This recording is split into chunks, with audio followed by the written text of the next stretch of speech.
জাহান্নাম বছরে 2টা নিঃশ্বাস ছাড়ে। কয়টা নিঃশ্বাস? একটা নিঃশ্বাস গ্রীষ্মকালে যখন প্রচন্ড দাবদাহ চলে, ওইটা হচ্ছে জাহান্নামের নিঃশ্বাসের ফসল। ওই প্রভাবে পৃথিবীতে এরকম দাবদাহ চলে। এই সায়েন্স বিশ্বাস করবে? করবে না। ওর বিশ্বাসের আমার যায় আসে না। আল্লাহ পাক বলেছেন সত্য, রাসূল বলেছেন সত্য। আরেকটা হচ্ছে শীতকালে যখন প্রচন্ড ঠান্ডা, তখন শীতকালে জাহান্নামের এমন একটা জায়গা আছে যেটা কিন্তু শীতল জায়গা। জাহান্নামের পুরো জায়গাটাই কিন্তু আগুন নয়, এমনও জায়গা আছে যেটা কি খুব শীতল। ওই শীতল অংশ শ্বাস ছাড়লে এই যে পৃথিবীতে সেই এই শীতের একটা প্রভাব চলে আসে, প্রচন্ড ঠান্ডার শৈত্যপ্রবাহ চলে আসে।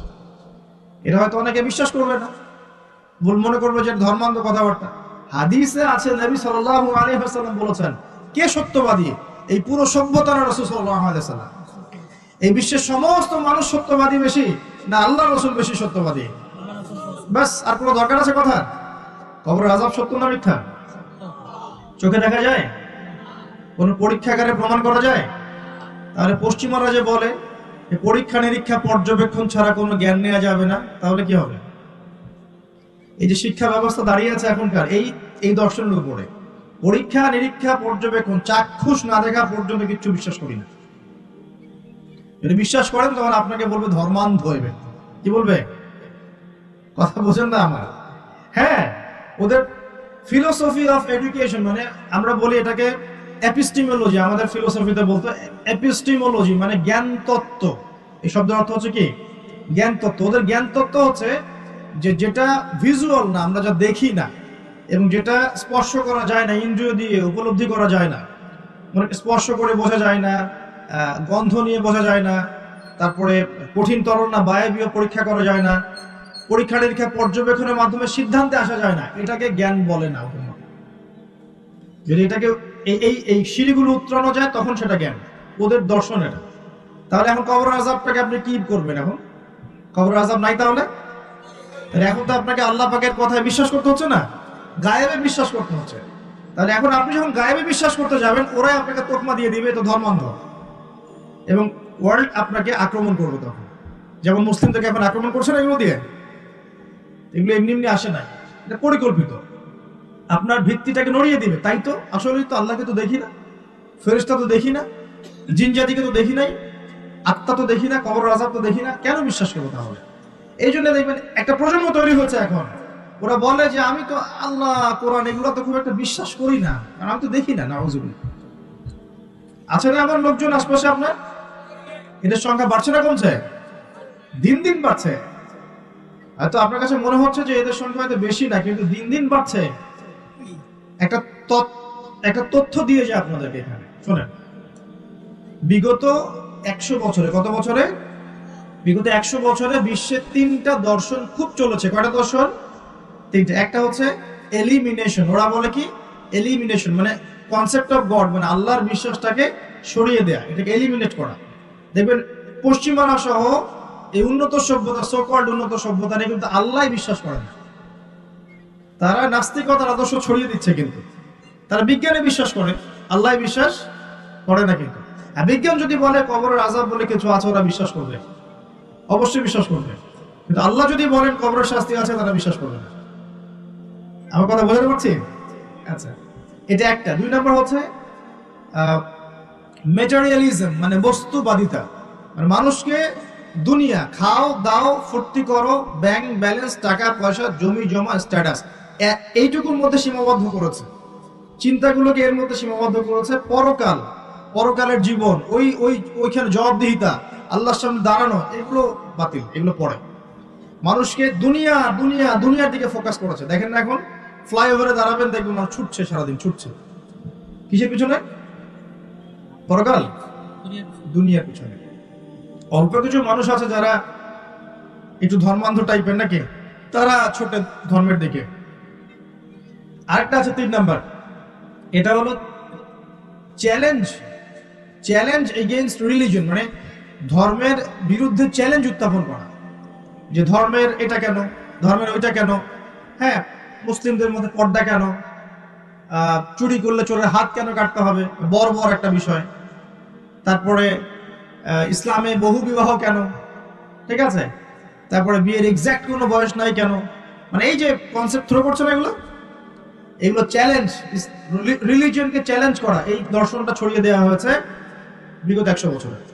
এই তথ্যটা আপনাকে জানিয়ে দিলাম, ইনশাআল্লাহ আপনাদের স্টাডির ক্ষেত্রে কাজে দিবেন। আজকে রাত্রে ঘুমানো থেকে শুরু করে দেন রাসূলুল্লাহ সাল্লাল্লাহু আলাইহি ওয়াসাল্লামের সুন্নাহর উপর আমল করা, পারা যাবে না ইনশাআল্লাহ। প্রথমে সূরা মুলক, তারপরে আপনি পড়বেন সূরা ফালাক, নাস, ইখলাস, তিনবার মোট 9 বার, এবং প্রত্যেক 3 বার শেষ হলে আপনি দুহাতকে একত্রিত করে ফু দিয়ে নিজের মাথা থেকে নিয়ে যতদূর পর্যন্ত পারেন মাসাহ করবেন। ইনশাআল্লাহ রাত্রেবেলা আপনাকে কোনো দৃশ্য অদৃশ্যের ক্ষতি স্পর্শ করবে না ইনশাআল্লাহ। ঘুমের মধ্যে অনেক সমস্যা হয় না অনেকের, ওই যে বলে বোবা ধরে, দুঃস্বপ্ন দেখেন, হ্যাঁ ভয় পান, আছে না এগুলো সমস্যা? এই সব সমস্যার সমাধান কি মেডিকেল সায়েন্স করতে পারে? যাবেন একটা অ্যান্টি ডিপ্রেশন ওষুধ দিয়ে দিবে, অথবা একটা ঘুমের ওষুধ দিয়ে দিবে, ঘুমান। কিন্তু সব সমস্যার সমাধান কে করতে পারে? আল্লাহ পাক করেন ইনশাআল্লাহ। এগুলো নিঃসন্দেহে কোনো না কোনো ভিত্তি এবং পিছনের একটা ব্যাখ্যা আছে, যেটা হয়তো আমাদের নাও জানা থাকতে পারে, হতে পারে না? সব জ্ঞান কি আমাদের আছে? সব জ্ঞান যে আমাদের নাই, একটা এক্সাম্পল দিই, জাস্ট একটা এক্সাম্পল দিই। আমাদের শরীরে কি আত্মা আছে? আছে না নাই? আত্মাকে কি কেউ দেখেছে কিনা? এটাকে কেউ টাচ করেছে কিনা? তা আত্মা কঠিন, তরল না বায়বীয় কোনো জ্ঞান কারো আছে কিনা? এখন একজন মানুষ মৃত, একজন মানুষ জীবিত, উভয়ের মাঝখানে পার্থক্যটাই তো হচ্ছে আত্মা।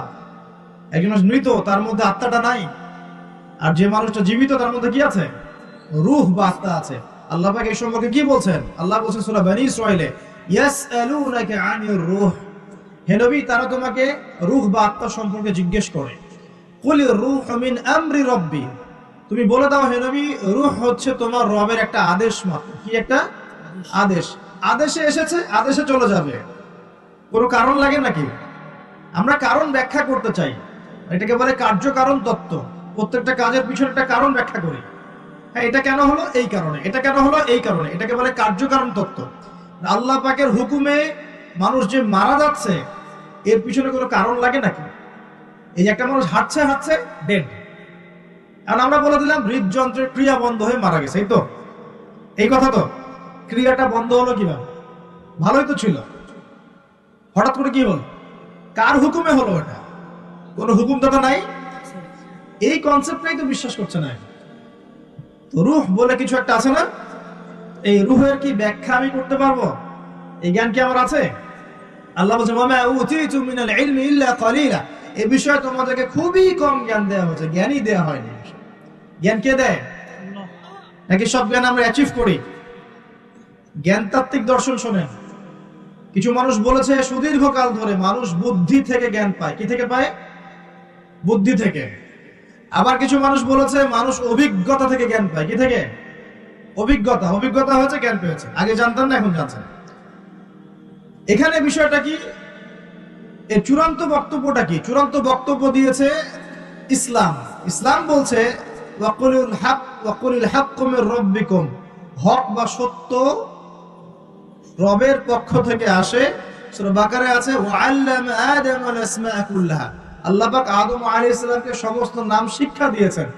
সূরা আলাকায় আছে আল্লামাল ইনসান মা লাম ইয়ালাম, মানুষকে সেই জ্ঞান শিক্ষা দিয়েছেন যা মানুষ জানতো না। জ্ঞানকে শিক্ষা দিয়েছেন, জ্ঞানকে শিক্ষা দিয়েছেন। তাহলে জ্ঞান কার পক্ষ থেকে আসে? এখানে একটা কথা মনে রাখবেন, আপনার যদি অনেক বড় ডিগ্রি সার্টিফিকেট থাকে, যদি হৃদয়টা পরিচ্ছন্ন না হয়, হৃদয়ে নূর না থাকে, আল্লাহর মারিফত বসীরা না থাকে, তাহলে কিন্তু আল্লাহর পক্ষ থেকে জ্ঞান পাওয়া খুব ডিফিকাল্ট। আপনি কাগজের কিছু জ্ঞান পেতে পারেন, তথ্য পেতে পারেন, ইনফরমেশন পেতে পারেন, প্রকৃত জ্ঞান পাওয়া খুব টাফ আছে। আল্লাহ পাক বোঝার তৌফিক দান করুন। সূরা ফালাক, নাস, ইখলাস পড়বেন, সূরা মুলক পড়বেন, ওযু করার কথা বলেছি। এর পাশাপাশি আপনি সূরা কাফিরুন পড়বেন। কোন সূরা? কোনটা বলেন তো? প্রথম লাইন কি? কুল ইয়া আইয়ুহাল কাফিরুন। মাশাআল্লাহ। আচ্ছা, এই সূরাটা ফজিলত আছে। যদি আপনি প্রত্যেক রাতে সূরা কাফিরুন পড়েন ঘুমানোর আগে, ইনশাআল্লাহ তাআলা আল্লাহ পাক আপনাকে আমাকে শিরকের পথ থেকে বাঁচিয়ে রাখবেন ইনশাআল্লাহ। কিসের পাপ? শিরকের পাপ কি সবচেয়ে বড় পাপ না ছোট পাপ? একটা হাদিস বলে দেই, ইনশাআল্লাহ যথেষ্ট হবে। রাসূলুল্লাহ সাল্লাল্লাহু আলাইহি ওয়াসাল্লামকে আল্লাহ পাক একটা ওয়াদা করেছেন। কি ওয়াদা করেছেন? আল্লাহ পাক বলছেন মেরাজের রাতে, হে নবী মুহাম্মদ সাল্লাল্লাহু আলাইহি ওয়াসাল্লাম, তোমার উম্মতের মধ্যে কোনো ব্যক্তি যদি, তোমার উম্মতের মধ্যে যে কোনো ব্যক্তি যদি আসমান জমিন সমান পাপ নিয়ে আমার সামনে হাজির হয়, কিন্তু আমার সাথে কাউকে শরীক করেনি, শিরকের পাপ নাই, আমি আল্লাহ তার সামনে আসমান জমিন সমান গুনাহ, আসমান জমিন সমান ক্ষমা নিয়ে হাজির হন। কথা কি বুঝতে পারছেন?